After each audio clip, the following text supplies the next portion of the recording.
Во рамките на предизборните представувања, гостин во неделното интервју на Радио Слободна Европа е Гордана Јанкуловска, носител на кандидатската листа на ВМРО ДПМНЕ во изборната единица 2. Госпоѓо Јанкуловска, реален ли е стравот од можни тензии и инциденти на предстојните избори? Јас на почеток веднаш ќе кажам дека очекувам изборите да поминат во мирна, фер и демократска атмосфера. Инаку сведоци сме дека практично од самиот ден на распишување на изборите, па дури и пред тоа во јавноста постојано се шират одредени шпекулации, одредени калкулации дека наводно ќе се случеле некакви си туниски, египетски сценарија. Најчесто овие шпекулации ги слушам од редовите на политичарите од опозицијата. Меѓутоа, како министер за внатрешни работи, знаејќи што све сме направиле и какви се нашите планови за периодов што следува, можам да ги уверам граѓаните дека ќе добијат можност да ја изразат својата волја во една фер, демократска и мирна атмосфера и дека не треба да подлегнуваат под влијание на шпекулациите, чија крајна цел најверојатно е само да создадат една атмосфера на страв. Така што до крајот на кампањата јас верувам дека сите учесници во оваа кампања ќе продолжат да се представуваат пред граѓаните на начин кој сметаат дека е најсоодветен. Ние ќе ги представуваме нашите проекти и од позиција на кандидат, односно носител на листа во втората изборна единица, јас ќе настојувам на граѓаните да им ставиме јасно на знаење низ принципот на отчетност и транспарентност како работевме и што планираме да правиме во следните 4 години откако повторно ќе ја добиеме поддршката. Во последно време многу се зборува за партиски притисоци и заплашување на луѓето кои што работат во државните институции за да гласат за ВМРО ДПМНЕ. Ќе бидат ли казнети таквите луѓе? Значи, ние бевме сведоци дека во јавноста еден од коалиционите партнери на СДСМ, А1 телевизија, излезе со некакви фиктивни списоци. Меѓутоа, морам да кажам, како представник на сериозна институција во Министерството за внатрешни работи, досега никој не пријавил нити таков притисок, нити постоење на било какви списоци. Единствено што можевме да чуеме е изјавата на подпредседателот на СДСМ, Зоран Заев, кој е и носител на листа, дека тие бараат и инсистираат секој член на СДСМ да донесе 10 гласа како знае и уме. Така што во контекст на ова шпекулација или манипулација во јавноста која ја пласираше А1 телевизија како еден од коалиционите партнери на СДСМ, навистина не постои никаква потврда или било каков доказ кој би водел кон таков заклучок. Мислам дека во Македонија одамна помина времето кога изборите се добиваа со притисоци, кога се користеа секакви механизми за да се добијат гласовите. Впрочем, и државата и граѓаните се доволно политички зрели и граѓаните се доволно компетентни да донесат одлука ослободени од било какви притисоци и јас верувам дека на 5 јуни токму тоа ќе се случи. Стравувате ли од преполовување на гласачкото тело на ВМРО ДПМНЕ во однос на другите десничарски партии на овие избори? На овие избори, како никогаш досега, се појавија некои мали, нови, туку-што креирани партии за потребите на СДСМ, бидејќи очигледно беше дека проценката на Бранко Црвенковски и групата околу него била дека евидентно е дека СДСМ не може да земе од гласовите кои се традиционално гласачко тело на ВМРО ДПМНЕ, па заради тоа се јави потребата да се формира Обединети за Македонија, да се промовира ВМРО Народна или Демократска десница и ред други достоинство, ред други партии кои доаѓаат токму од Бихачка.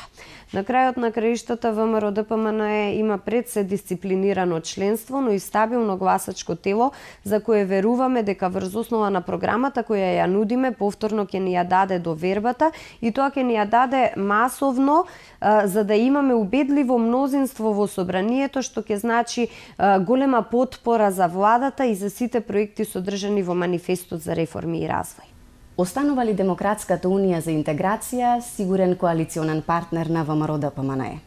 Со Демократската унија за интеграција имавме коректни односи во владата, имавме добра соработка и успеавме да реализираме огромен дел од програмата за работа на владата. Во периодот што следува, значи за време на кампањата, ние сме целосно фокусирани на резултатот, односно на победата која ќе следи на 5 јуни. Зависно од изборните резултати, понатаму следуваат разговорите, преговорите за коалиција. Околу спорот за името, и двете партии, ВМРО ДПМН и СДСМ, велат дека се за компромис кој нема да го загрози идентитетот на македонскиот народ. Од друга страна, и двете партии се согласија за референдум доколку се дојде до тој компромис. Во што е тогаш разликата? Каде се разидуваат ВМРО ДПМН и СДСМ во ова прашање?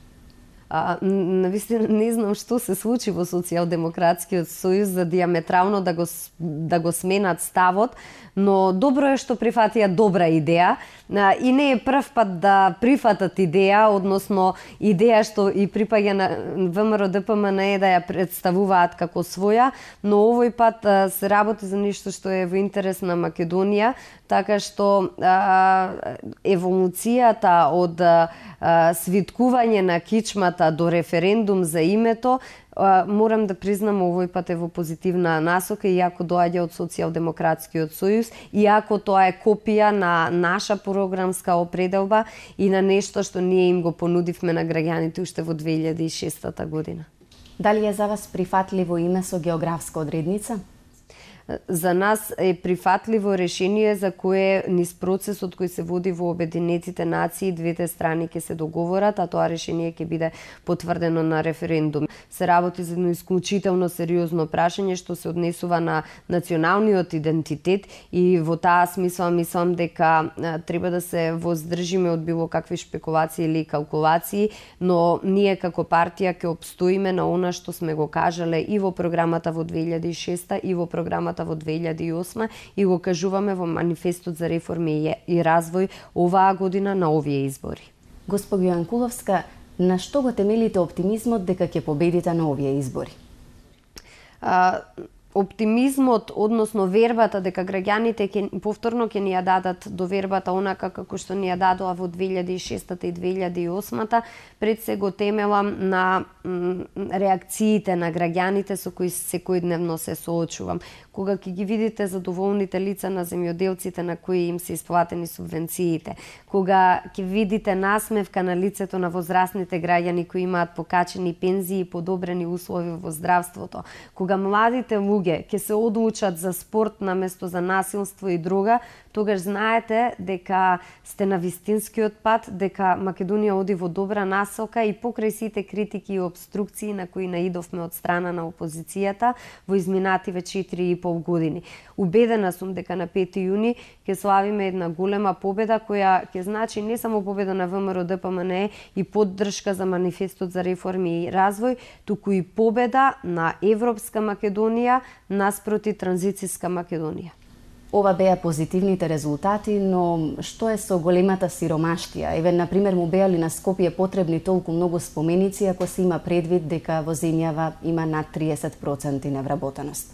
Оваа влада е единствената која покажа дека со домакинско работење може и пензиите, и платите, и социјалните трансфери да се плаќаат на време. Може да има субвенции за земјоделците и тие да бидат задоволни затоа што се исплатени 500 милиони евра во нашиот мандат. Може и да се гради, може да се покриваат и сите други потреби на државата. Тоа може да се направи само со домакинско работење, со одговорно работење, со даночна дисциплина, во една држава која сепак има најниски даноци во Европа. Но тоа е и нашата предност на овие избори. На една страна имаме една политичка структура која гради, која се грижи, која промовира реформи. На друга страна имаме транзицијски политичари кои се на политичката сцена повеќе од 15 години и се однесуваат идентично лошо како што тоа го правеа во раните 90-ти, во времето на приватизацијата и во времето на мачната транзиција за Македонија. Ви благодарам што бевте наш гостин. Ви благодарам, ми беше задоволство. Вам, почитувани гледачи, ви благодарам за вниманието со кое не следевте. Довидување до следната недела.